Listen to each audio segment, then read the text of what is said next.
Oh, good. I'm glad you're here because today is going to be terrific. He's claimed it's the most beautiful word in the English language. No, not musical theater. Tariffs. Donald Trump's favorite word is tariffs. This is a man who believes that slapping tariffs on all foreign countries' goods entering the United States will solve every problem he claims we're facing. There'll be more jobs, less debt, lower prices. Tariff. Tariff. I am a tariff man. To me, the most beautiful word in the dictionary is tariff. But much like Pirelli's Miracle Elixir, it looks like it's gonna do nothing to make you more handsome, virile, or rich. Like my grandma said, fool me once, shame on me. Fool me twice? Well, no one expects you to be smart and pretty. I mean, pretty sure that's not how the quote goes. But first, hello, my name is V, and this is my YouTube channel where I dive deep under the desk to find the crumpled paper trails of long-forgotten history while also gently reminding you that when everything seems like it's going to be awful, there's always a little light at the end of the tunnel. Make sure to like and subscribe because today we're going to talk about tariffs. So let me tell you something. We know that tariffs are junk because the last time Trump was president, he imposed tariffs on everything from solar panels to steel. Anything that was made in China, tariff. And it's looking like it's not going to be that much different this time. I mean, he's proposing a 60% tariff on anything coming from China that would start as soon as he takes office in January. All of this is based around the idea that according to Trump, tariffs are paid for by other countries. They are not, my friends. Go back and listen to the disinformation video.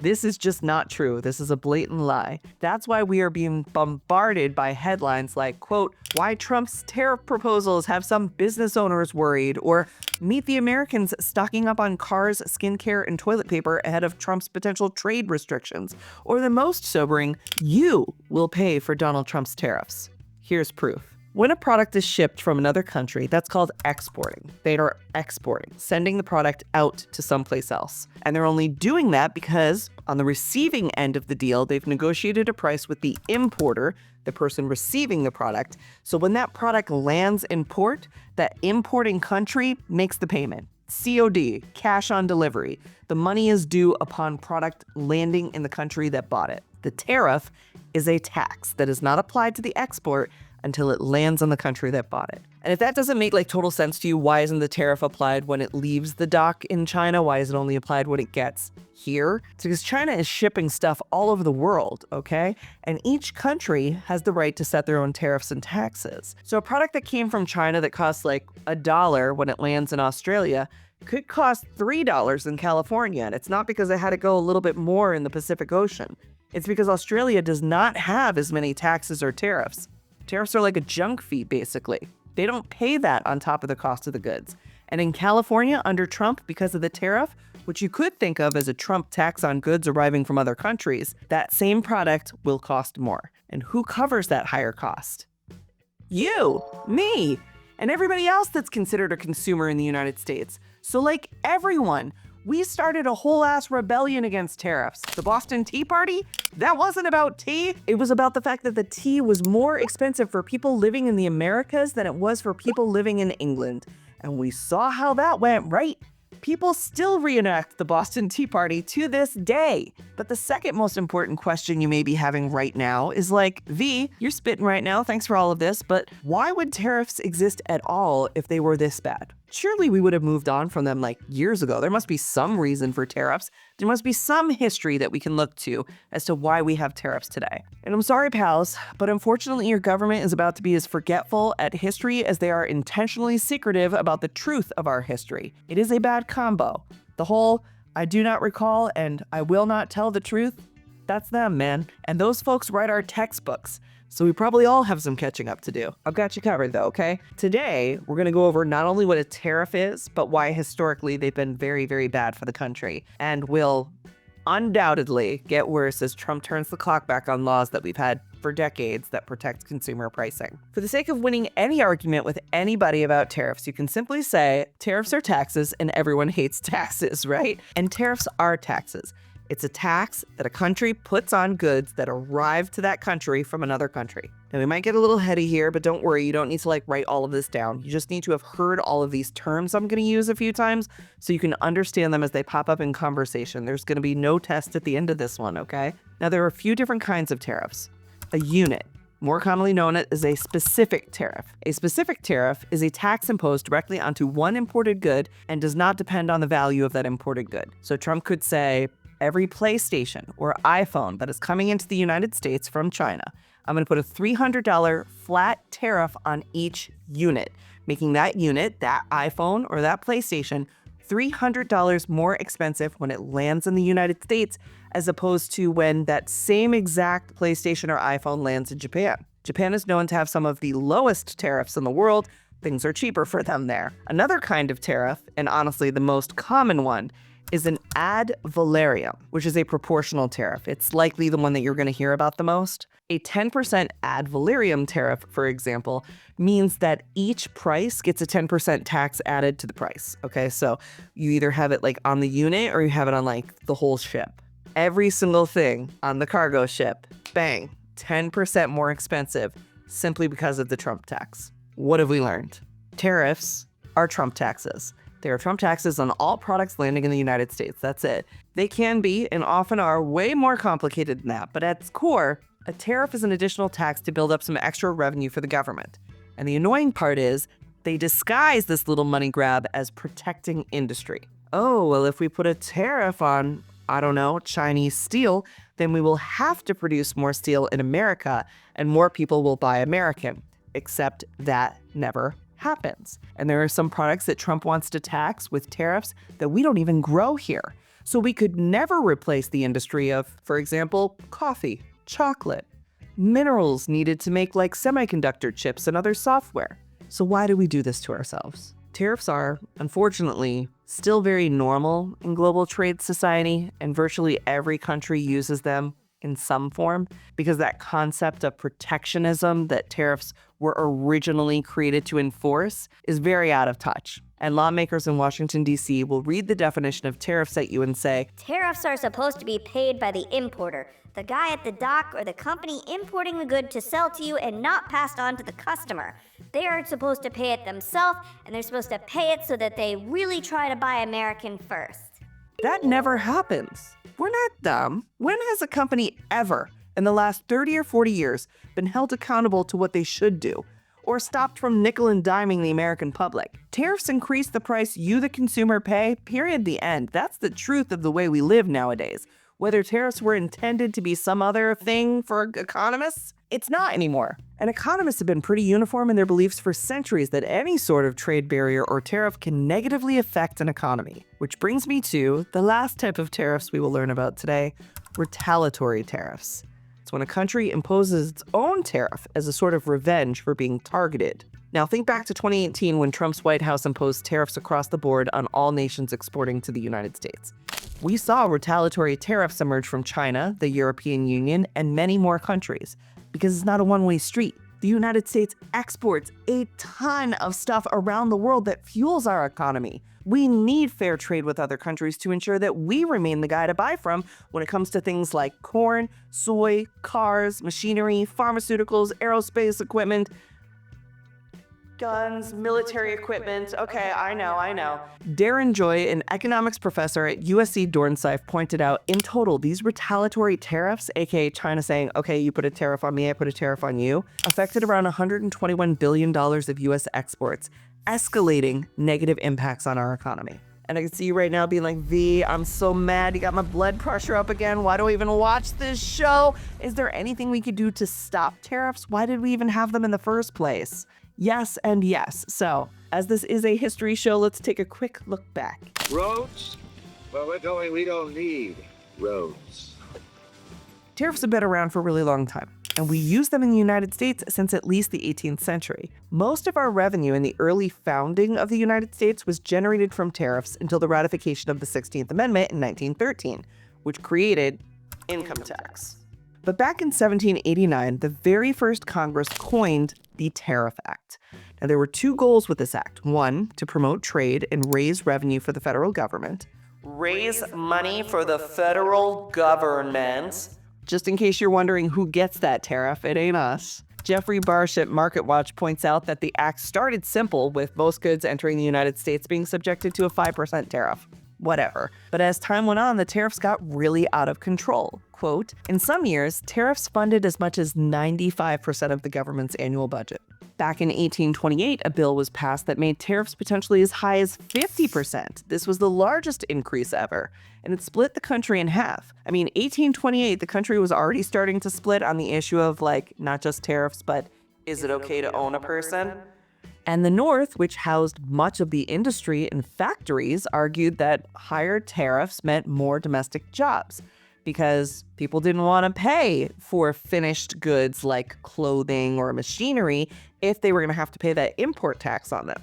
They could just buy American because we were producing a lot back then. But the South was more agricultural and they needed their exports to other countries to stay affordable for everyone. And they thought, if we put a tariff on other countries, those countries could put a retaliatory tariff on crops like cotton and tobacco, and it would hurt the South. This actually led to South Carolina passing a nullification ordinance against tariffs, claiming that they were unconstitutional. And he's back in our story again. A rift was created between Andrew Jackson, who was in support of tariffs, and his vice president, John C. Calhoun, a huge nullification proponent who straight up resigned from office to become a senator to more effectively fight against tariffs. Eventually, in 1833, the compromise tariff was drafted and reduced the rates back to their levels from 1816, so really normaled it out. Moral of the story, people hate tariffs. Now, this is honestly just one example of why over-relying on tariffs can be bad for the country. And you might think that the 16th Amendment put an end to the crazy infighting as a result of tariffs, but you would be mistaken. Even just a few decades after the implementation of the income tax, we see one of our first major tariff-related controversies in the form of the Smoot-Hawley Act. After the stock market crash of 1929, the one that kicked off the Great Depression, Senator Reed Smoot from Utah and Representative Willis Hawley from Oregon got together and drafted the Tariff Act that raised the country's average tariff rate by 20%. Now, they did this as a means to help counteract the stock market crash, but we never learn. It did not help. Shortly after Smoot-Hawley increased tariff rates, other countries just followed suit. This led to U.S. imports from Europe and exports to Europe falling by around 2/3. This led to a chain reaction that actually affected all global trade. Now, obviously, Smoot-Hawley didn't start the Great Depression, but most economic historians agree that they made it way, way, way worse. This act was such a bust that even Congress, who even way back then were sniveling little crybabies, straight up stopped setting tariff rates because they didn't want the smoke from the folks that they needed to vote for them every 2 years. So they handed the power of tariffing off to the president. And here we go, guys. Buckle up. In 1934, President Roosevelt signed the Reciprocal Trade Agreements Act into law, which ended up creating a revolutionary system we had in place for nearly a century, where the United States tried to negotiate lower tariffs with countries to make economic growth happen for everyone. And then, after World War II, tariffs were decreased even further, and we created the General Agreement on Tariffs and Trade, which was the precursor to the World Trade Organization, which in itself is an organization that promotes reducing tariff barriers and free trade. Now, this didn't stop tariffs from rearing their ugly heads every once and again, and despite free trade reigning supreme, tariffs continue to pop up, and in the modern age, when tariffs pop up, it leads to something called a trade war. Now, you've definitely heard of this before, but what is a trade war? Trade wars are the side effects of protectionism, and it is a calculated Cold War sort of thing that involves tariffs, retaliatory tariffs, and even regulatory tariffs that themselves are retaliation to the retaliation. Men. Trade wars screw over not only the countries involved, but the businesses within, and yes, mostly us, the consumers. The Smoot-Hawley thing itself resulted in a trade war. Philip Magnus for the Catt Institute estimates that, quote, the total volume of world trade, measured in 1934 dollars, declined from almost $3 billion in January of 1929 to just $992 million in January of 1933. Ooh. And despite the inroads made following the end of the Depression, trade wars have popped up as a result of tariff overreach repeatedly over the years. Now let's just call it for what it is. Smoot-Hawley is a very funny set of names to say out loud. Smoot-Hawley! Say it. It's funny. It'll make you feel better. It sounds like a fake name, like a liar would tell you. Like, oh yes, my name is Smoot-Hawley, Esquire. History is funny. You have to find the funny. And for some reason, just about every trade war in American history also has a really silly name. For instance, the Chicken Tariff War. No, I'm not kidding, and no, this has nothing to do with buffalo chicken wings. Picture it. It's the 1960s. Mass-produced factory farming for chicken is on the rise in the United States, and it is historically cheap to import chicken from us. And so that's what Europe did. And you know who hated this? France. France and West Germany. But why? Back in 1962, Time magazine wrote, the Dutch accused the US of dumping chickens in Europe at prices below cost of production. In Bavaria and other parts of Germany, German farmer associations stormed that US chickens are artificially fattened with arsenic and should be banned. Who are you calling a fat chicken? Now, the French government did ban US chickens, using the excuse that United States chickens are fattened with estrogen. And Frenchmen were hinting that such hormones could have catastrophic effects on male virality. Guys, the French were saying that American chickens would make you gay.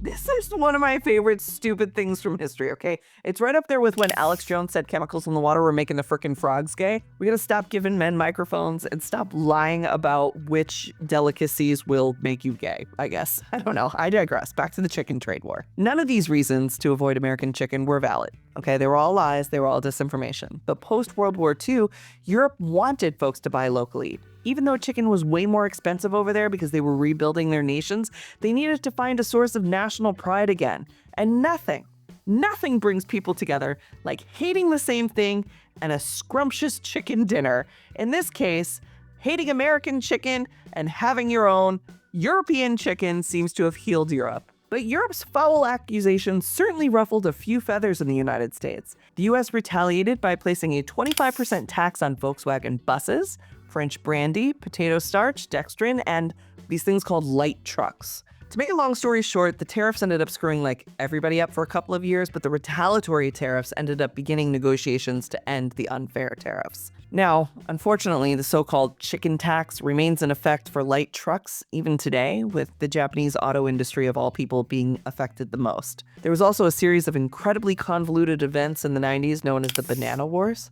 Have any of you truly looked into the history of bananas? Massacres, full-on governments overthrown by the CIA, lawsuits, strikes. It's truly staggering. It's a history worth of its own videos, dating back for centuries. I mean, we may have to pick a new fruit for Banana Shirt Good News Only if you really knew what bananas were like around the world. But for the sake of this video, which is on tariffs, let's focus on one brief part of banana history when a trade war started because of bananas. Now, it's worth knowing that most banana farms are in Latin America, but they are owned by US companies.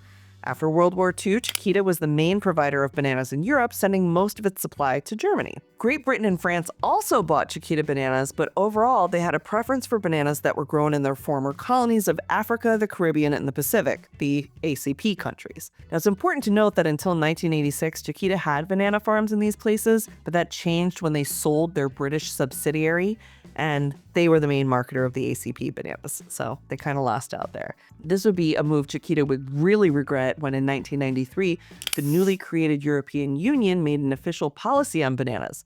There would be a huge restriction on Latin American banana imports. Obviously, Chiquita was pissed, so they began lobbying Washington aggressively to denounce this policy. First, the World Trade side was on the United States side, because remember, the US owns the Latin American banana factories. That's why they're like going to DC. And the US threatened retaliation if that ban on Latin American grown bananas wasn't removed. And the EU, they basically kept the US on red. They didn't change that policy. So in 1999, the United States retaliated with super high tariffs on things like French handbags, Italian pecorino cheese, British linens, Danish hams. And I remember this as the time when my high school stopped serving French fries and started serving freedom fries. Okay?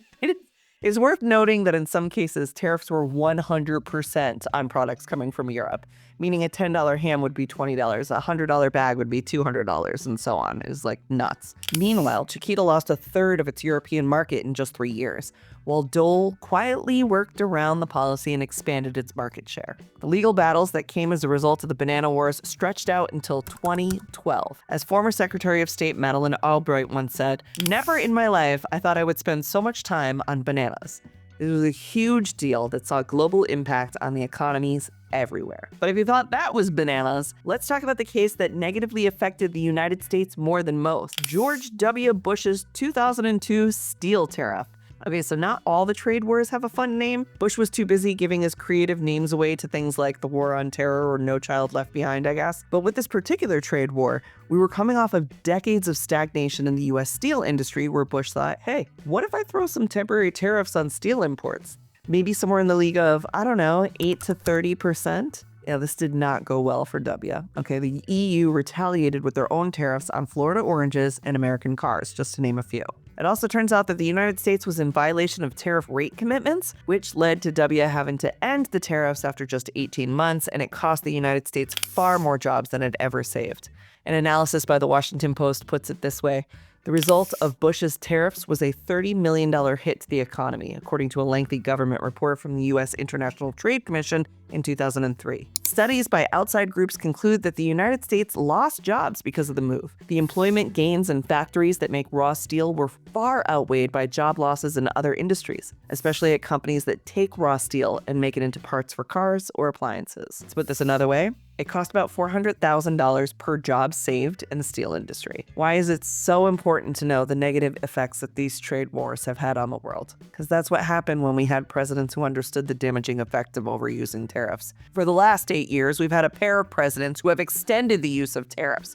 And with Trump being reelected, this may even get worse. Yes, Biden was a tariff queen. It pains me to say, but he was. Not nearly to the degree that Trump was, but Biden kept a lot of Trump's tariffs in place, mostly to try to appease the Republicans in Congress and try to do his cute little, I'm a bipartisan grandpa, I love you all the same. Trump loves tariffs as they are some magic spell he can cast on other countries, and Biden allowed tariffs as a way to kind of work across the aisle. So we have traveled through history and we have made our way to the modern conversation surrounding tariffs that have popped up because of Donald J. Trump loving the word tariff and his America First policies. Inside, you will learn how Biff Tannen became one of the richest and most powerful men in America. This dates back to his presidential campaign in 2016 when Trump ran successfully on the promise of bringing manufacturing jobs back to the United States. When he became president, protectionism was the name of the game. Trump threatened to pull us out of the World Trade Organization and began threatening other nations, especially China, with massive tariffs. Washing machines, for instance, saw the first 1.2 million imports be taxed at 20%, and all subsequent washing machines would be taxed at 50% for the next 2 years. Solar panels started at 30% tariff before dropping over 4 years. This didn't even screw over just us. It screwed over the EU, Canada, Mexico, and of course, China. Canada struck back with temporary duties on American steel. The EU retaliated with tariffs on Harley-Davidson motorcycles and agriculture, to name a few things. China got hit with tariffs on nearly $200 billion worth of products. So of course, they retaliated with their own 25% tax, and back and forth it went year after year, creating a full-fledged trade war with China that didn't resolve itself in any way until the United States reached a trade deal in January of 2020. Craziest part of all of this is that it wasn't even rectified once Trump left office. Like I said, Joe Biden, tariff queen, continued raising the trade barriers with electric vehicle tariffs being raised to 100%. Now, this came despite multiple economists from across partisan lines agreeing that Trump's tariff experiment had been a resounding failure, with CNBC finding that the tariffs hurt the consumer and increased our taxes across the board. So why did he do it? I mean, again, I will refer you to Biden's unending desire to be likable to both sides of the aisle, and perhaps his China hawk hangover from his years in the Senate. So that matters little now as Biden is riding off into the sunset and the sun is rising on Trump 2.0, the tariffing. In conclusion, Alit Shefley at Business Insider analyzed Trump's claims and found that there are a few key areas which we should expect to see prices increase drastically. So stock up while you can, I guess. For apparel and shoes, Shefley notes that apparel would likely increase about 12.5%. Prices for footwear could increase by 18.1%, and travel goods, which include stuff like backpacks and wallets, will likely increase by 13%. Likely because most retailers source at least 20% of their goods from China. For electronics, we're looking at laptops and tablets going up by 45%, smartphones by 25.8%, video game consoles by 39%. You thought that PlayStation was expensive this Christmas? Wait till next year. And televisions by 9%. Televisions, which we just got to be pretty cheap, back on the rise. Because who supplies us with most of these things? China. For cars, most auto parts are imported from China, Mexico, and Europe, all targets of Trump's tariff policies. Appliances, Trump already increased those prices. The price of a basic fridge would rise from about $650 to $776. And that's for the kind of fridge that doesn't even have the water or the ice in the door. We're talking regular fridges. And these prices could likely get worse. And last but not least, an irony not lost on me given the rationale for why many people voted for Trump in the first place, eggs. Yes, tariffs will drive up the price of groceries and eggs. Trump vowed to lower grocery prices for Americans. During a town hall in September, he said he'd lower grocery prices by restricting food imports and promote production in the United States. His tariff plans, however, will increase grocery prices. The centrist think tank Third Way analyzed 8 common purchases that the U.S. either heavily imports or is unable to produce domestically. Using data from the International Trade Commission, the report estimated that with Trump's tariff proposals, coffee is going to rise by 23 cents, which doesn't sound like a lot, but think about it over time. Frozen beef is going to rise by $1.09, and olive oil will rise by 31 cents. That is pretty grim, my guys. And we know that tariffs don't work as a means to actually fixing the economy. Free trade is how we got out of the Depression, and higher tariffs are how the Depression worsened. Trump has been told this time and time and time again, and he just does not care. And at the end of the day, all of us will pay the price for his foolish economic plan. So what can we do? Not much. The only hope we have right now is that the Supreme Court blocks his tariff plan. We're relying on the impartiality of the U.S. Supreme Court, and that is not a great basket to have to put our eggs in, but it really is the best chance we have. And Trump's attempt to do all of these tariffs will go all the way to the Supreme Court, given that it's going to put a lot of businesses at risk. Despite the possible loyalty a conservative Supreme Court has to Trump, there are many things to consider. As Ian Millhiser at Vox puts it, will the Supreme Court permit Trump to enact policies that could sabotage his presidency, and with it, the Republican Party's hopes of a political realignment that could doom Democrats to the wilderness? But as he also puts out, there's nothing in the Constitution that prohibits tariffs, so what can the Supreme Court really even do? Tariffs are a common part of U.S. economic and foreign policy. There is a long history of tariff use in this country, and the federal laws that long predate the Trump administration give the president broad authority to do the tariffs. And while we didn't have time to get into it today, there's even a precedent from the Nixon administration for the kind of sweeping tariffs that Trump says he wants to implement. We're actually entering some uncharted territory here, folks, because whatever ends up happening with Trump's tariffs policy could actually become a court precedent for generations to come, for better or for worse. Best thing we could do is understand why tariffs are bad and do whatever we can to encourage our elected officials to call for less, not more tariffs. Remember, tariffs are taxes. Tariffs are taxes that fund the federal government. We don't ever get a piece of that. I know this was a rough one. It was pretty heady, but I think we have a better understanding of what tariffs are, the history of how they've been used, and hopefully this helps you in other conversations, right? I appreciate you tuning in. Like and subscribe for more information like this that will help you win political fights with your favorite trolls.